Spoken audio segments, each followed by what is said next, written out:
আওয়ামী লীগের যারা নেতা পর্যায়ের লোক আছেন, হাতে গোনা দুই একজন বাদ দিলে প্রায় সকলের উপর একেবারে খোদাই গজব নাজিল হয়েছে। তারা বেশিরভাগই পলাতক। কোনো বাড়ির দরজা তাদের জন্য এখন কেউ আর খুলছে না। এমনকি তাদের যারা একান্ত আপনজন, শুভানুধ্যায়ী, বন্ধু বান্ধব, নিকটাত্মীয়,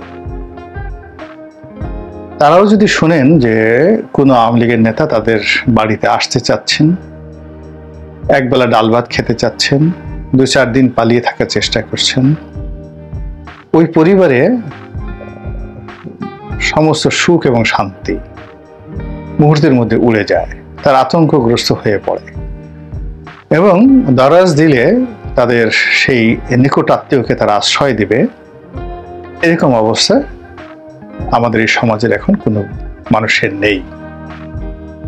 এই জমিন কিভাবে যে মানুষের জন্য সংকুচিত হয়ে যায়, এই 2024 সনের আগস্ট সেপ্টেম্বর না আসলে আমরা হয়তো এই জিনিসটি বুঝতেও পারতাম না, দেখতেও পারতাম না। যে জিনিসগুলো শোনা যাচ্ছে যে আওয়ামী লীগের অনেক শীর্ষ নেতা, বিভিন্ন দালাল, বিভিন্ন ফড়িয়া, তারপরে বিভিন্ন আইন শৃঙ্খলা রক্ষাকারী বাহিনীর যারা এজেন্ট রয়েছেন, সোর্স রয়েছেন, তাদের মাধ্যমে সীমান্ত পাড়ি দিয়ে ভারতে কিংবা মায়ানমারে, মানে রোহিঙ্গারা যেভাবে আমাদের দেশে আসছে, একই প্রক্রিয়াতে তারা পার হয়ে রোহিঙ্গা রাজ্যে ঢোকার জন্য অনেক আওয়ামী লীগের নেতা বনে জঙ্গলে পালিয়ে বেড়াচ্ছেন। এবং তাদের এই পালানোটা কতটা নির্মম হতে পারে এবং কতটা নিষ্ঠুর হতে পারে, দুটো উদাহরণ আমরা ইতিমধ্যে দেখেছি। সাবেক বিচারপতি শামসুদ্দিন চৌধুরী মানিক, তিনি যেভাবে ধরা পড়েছেন, তার গলায় গামছা বেঁধে যেভাবে তাকে চড় থাপ্পড় মারা হয়েছে, যেভাবে তাকে পিটিয়ে কলা পাতার উপর শুয়ে রাখা হয়েছে, যেভাবে তাকে মানে লাথি মেরে তার অন্ডকোষ ফাটিয়ে ফেলা হয়েছে, এ দৃশ্য কল্পনাই করা যায় না। এই লোকটির দ্বারা যারা নির্যাতিত হয়েছেন, অপমানিত হয়েছেন, বড় বড় মানুষ, তিনি হাইকোর্টে নিয়ে দাঁড় করিয়ে রাখতেন, যাচ্ছে তাই ভাষায় গালাগাল করতেন, বিশ্রী ভাষায় অপমান করতেন। তার নির্যাতনের কবলে পড়ে বহু বহু সম্মানিত মানুষ পেশা ছেড়ে দিয়েছে, অনেকে লেখা ছেড়ে দিয়েছেন, অনেকে টকশো ছেড়ে দিয়েছেন, অনেকে রাজনীতি ছেড়ে দিয়েছেন। তিনি এতটা অপমান করেছেন। তো তিনি যাদেরকে অপমান করেছেন তারা তো প্রাণে বেঁচে আছে, কিন্তু তিনি যে বৃদ্ধ বয়সে বা জীবন সায়াহ্নে এসে যে পরিবেশ এবং পরিস্থিতির মধ্যে পড়েছেন, এটাকে গ্রিক সাহিত্যের যে ইডিপাস নাটক, সেই নাটকে যে ট্র্যাজেডির বর্ণনা রয়েছে, তার চেয়ে কোনো অংশে নির্মম নয়। আরেকটি ঘটনা, সেটা হলো ইসহাক আলী খান পান্না ছাত্র লীগের একসময় সাধারণ সম্পাদক ছিলেন। বরগুনা বাড়ি, বরগুনা নয়, পিরোজপুর বাড়ি। তো এই ভদ্রলোক, তিনি পালাতে গেছেন, তার সঙ্গে অনেক টাকা ছিল, ডলার ছিল, এবং তিনি ভারতে পালাতে গিয়ে যেভাবে ধরা পড়েছেন, যেভাবে মারা গিয়েছেন, যেভাবে তার লাশ হস্তান্তর করা হয়েছে, এটা কল্পনা করা যায় না। পালাতে গিয়ে সালমান এফ রহমান, পালাতে গিয়ে আনিসুল হক, কিংবা সাংবাদিক শ্যামল দত্ত, সাংবাদিক সেই মোজাম্মেল বাবু, যে নিগৃহের শিকার হয়েছেন, অপদস্থ হয়েছেন, যেভাবে গণপিটুনি খেয়েছেন,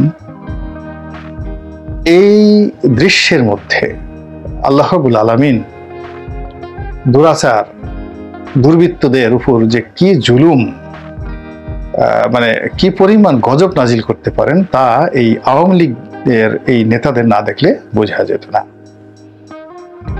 এখন এই অবস্থা কেন হলো? এটা তো হওয়ার কথা ছিল না। আল্লাহ রাব্বুল আলামিন তো তাদেরকে সম্মান দিয়েছিলেন, মর্যাদা দিয়েছিলেন।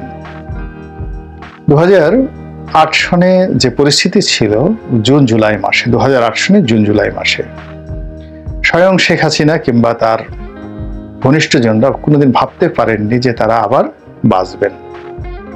অলৌকিকভাবে এখন ডক্টর মোহাম্মদ ইউনূস যেভাবে একেবারে অলৌকিকভাবে ক্ষমতায় বসেছেন, একইভাবে শেখ হাসিনাও কিন্তু অলৌকিকভাবে 2008 সনের ডিসেম্বর মাসে যে নির্বাচন, সেই নির্বাচনে বিপুল সংখ্যাগরিষ্ঠতা নিয়ে তিনি ক্ষমতায় এসেছিলেন। এবং শেখ হাসিনা নিজে বলেছেন একান্ত আলোচনায় যে আল্লাহ দয়া করে তাকে ক্ষমতা দিয়েছেন, তিনি এই ক্ষমতার অপব্যবহার করবেন না। সংসদীয় কমিটিতে তিনি এই কথাগুলো বলেছেন। তো আল্লাহ যখন কোনো একটা মানুষকে সম্মানিত করেন, অনেক ভালোবেসে, সম্মান খুব মর্যাদার একটা জিনিস, ডক্টর ইউনূসকে এখন দিয়েছেন, উপদেষ্টাদেরকে দিয়েছেন, তারপর সমন্বয়কদেরকে দিয়েছেন, এটা আল্লাহ প্রদত্ত সম্মান। যে ছাত্রদেরকে আমরা দুদিন আগে চিনতামই না, এখন তারা ত্রাণকর্তা, অনেক বড় বড় ডিসিএসপি তাদেরকে স্যার ডাকেন। এ সম্মান আল্লাহ কর্তৃক প্রদত্ত। যখন আল্লাহ কাউকে সম্মান দেন, মর্যাদা দেন, ও আম্মা বিনিয়ামতে রব্বিকা ফাহাদ্দিস, এই নিয়ামতের প্রশংসা করতে হয়। এবং সম্মানের মর্যাদা যদি আপনি না রাখতে পারেন, অর্থাৎ চরিত্র যদি আপনি ঠিক রাখতে না পারেন, তাহলে আপনি অবশ্যই অবশ্যই বেইজ্জতির শিকার হবেন। তো মানুষ কে যখন আল্লাহ সম্মান দেন, অনেক ভালোবেসে, অনেক আদর করে সম্মানটা দেন, এবং সেই মানুষটিকে যখন আবার আল্লাহ রাব্বুল আলামিন তার সম্মানটিকে কেড়ে নেন বিক্ষুব্ধ হয়ে, তখন আল্লাহ কতটা কষ্ট পান একটা ছোট্ট উদাহরণ দেই। আপনি আপনার সন্তানকে বা আপনার কন্যার সন্তানকে, যদি পুরুষ হয়ে থাকেন আর যদি আপনি নারী হয়ে থাকেন, আপনার প্রথম পুত্র সন্তানকে আপনি কতটা ভালোবাসেন চিন্তা করেন তো। সেই সন্তানকে আপনি একটা সম্মানীয় একটা জিনিস দিলেন, পদবি বা একটা উপহার দিলেন, কিন্তু পরবর্তীতে সন্তানের ব্যবহারে আপনি এতটা বিক্ষুব্ধ হলেন যে ওটা আপনি আবার তার কাছ থেকে কেড়ে নিলেন। এখন পিতা হিসেবে আপনি চিন্তা করুন যে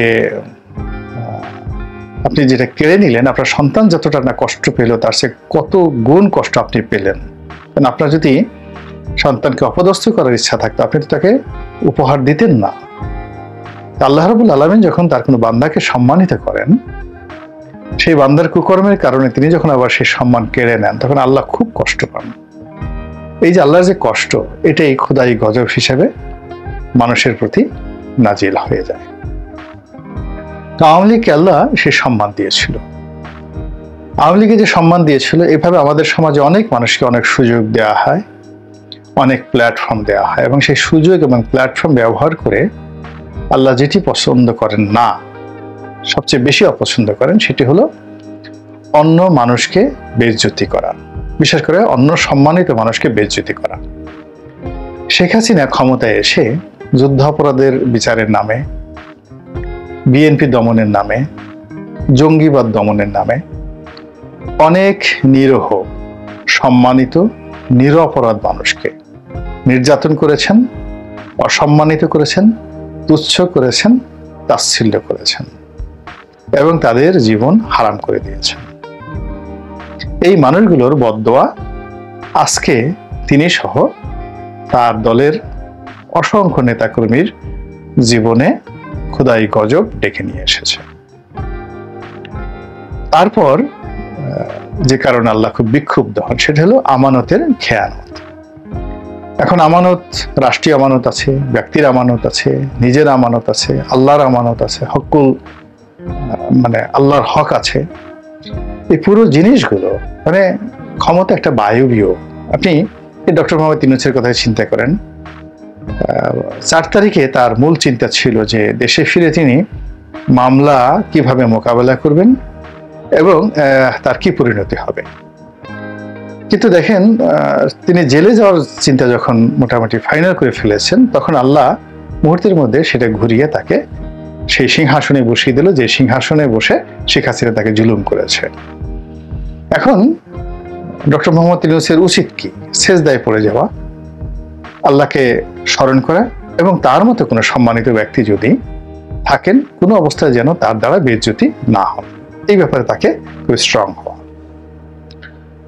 তো এইভাবে আমাদের সমাজের অনেক ব্যক্তি, অনেক প্রতিষ্ঠান এইভাবে সম্মানিত লোকদেরকে খুঁজে খুঁজে অসম্মান করে, বেইজ্জতি করে, বাজে কথা বলে তারা এক ধরনের আত্মতৃপ্তি অনুভব করে। আওয়ামী লীগের অনেক লোকের মধ্যে দেখবেন যে প্রতিপক্ষকে গালি দেওয়া, তারপর তাদেরকে তুচ্ছ-তাচ্ছিল্য করা, ঠাট্টা মশকরা করা এবং অহংকার প্রদর্শন করা তাদের একটা স্টাইলে পরিণত হয়েছিল। এ কারণে আল্লাহর যে গজব, এটি তাদের জন্য অপরিহার্য হয়ে পড়েছে। তারা রাষ্ট্র ক্ষমতায় বসে মিথ্যা কথা বলতো, তারপর অপচয় করত রাষ্ট্রীয় অর্থ, এবং ধনসম্পদ অর্জনে আল্লাহর দেয়া যে বিধান রয়েছে সেই বিধানকে অমান্য করে তারা সীমা অতিক্রম করেছে। আর সেই সীমা অতিক্রমের ফলে এখন এই জমিনের অনেক সম্ভাবনার দ্বার তাদের জন্য বন্ধ হয়ে গিয়েছে এবং তারা সীমান্তে, বাংলাদেশের সীমান্তে রোহিঙ্গার মতো ঘুরছে, পাগলের মতো তারা এদিক ওদিক তাকাচ্ছে সীমান্তের যে সীমান্ত রেখা সেটা অতিক্রম করার জন্য। তারা চাতক পাখির মতো তাকিয়ে আছে, কিন্তু ভয় দ্বারা, আতঙ্ক দ্বারা, পরিবেশ দ্বারা, পরিস্থিতি দ্বারা তাদের জীবনটাকে আল্লাহ রাব্বুল আলামিন এত আযাব